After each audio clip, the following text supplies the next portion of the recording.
السلام عليكم ورحمة الله وبركاته. ازيكم عاملين ايه؟ يا رب تكونوا بخير. النهاردة انا جبت كرامالي متنضف، انا قعدته بملح وليمون وسبته على جنب، هسيبه على جنب. هنا عاملة المرتة زي ما انا بعملها كل مرة، بس انا مقطعاها في الكبة المرة دي لان انا هحشي بيها الكرامالي. حطيت فيها فلفل اسود وكمون وملح، وهحط فيها شوية زيت بس على البوتاجاز. حطها على البوتاجاز اهي، حط فيها شوية زيت وههدي عليها النار خالص تستوي. بعد كده هوريكم احشي الكراميل ازاي. بصوا هي كده المرته استوت، هطفي عليها وهعمل الصينيه عقبال ما المرته تبرد. بصوا الصينيه دي فيها ايه؟ فيها مرته من اللي انا عاملاها. خدت شويه فيها كمون وفلفل وملح وحطيت فيها توم واقلبهم مع بعض. هدعكهم بايدي واقوم حاطه فيها البطاطس مقطعاها وغسلاها، وعصير الطماطم انا خلطته.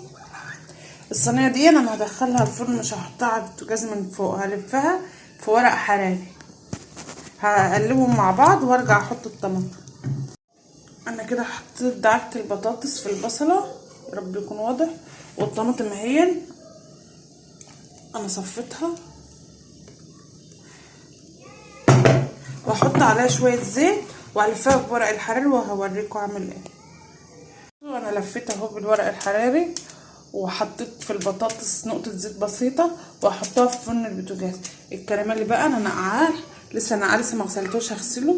وبعد كده هكون انا عامله ايه، المرته تبرد وهحشيها، وما البطاطس تستوي 3/4 سوا هحطه، لان الكراميل ما بياخدش سوي زي الجمبري.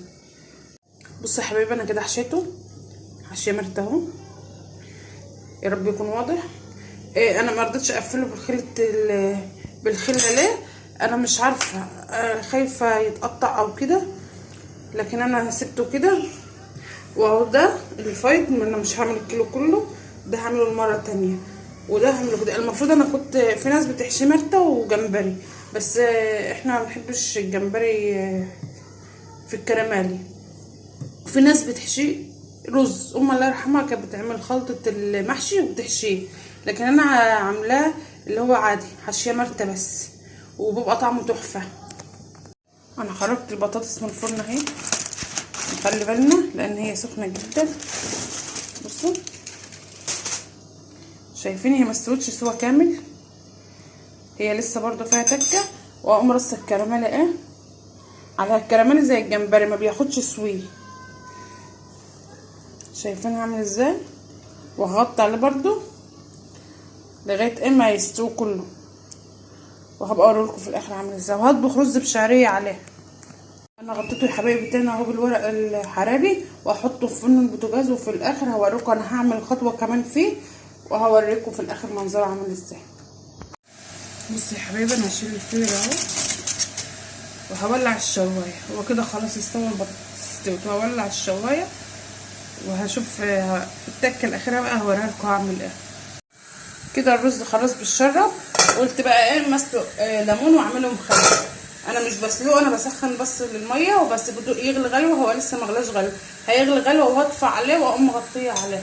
وبعد كده هعمل ايه، هقوم مغيره الميه، واقوم حاطه له ايه، اغير الميه كم مره، واقوم بعد كده حاطه له الملح. بصوا انا كده طلعتها من الفرن البوتاجاز، وكنت حطاها على الشوايه. انا لازم احط عليها الخضره وهغطي عليها. ليه ما حطيتش الخضره من الاول؟ انا ما بحبش الخضره في البطاطس، بتبقى بتدبل وبتبقى طعمها مش حلو، انا بحبها كده. هغرف الرز برده وهوريكم. كده يا حبايبي ده شكل الصينيه النهائي، وعملت الرز بالشعريه ومخلل اهو. ما تنسونيش في اللايك والشير وكومنت حلو، وفعلوا الجرس. مع السلامه.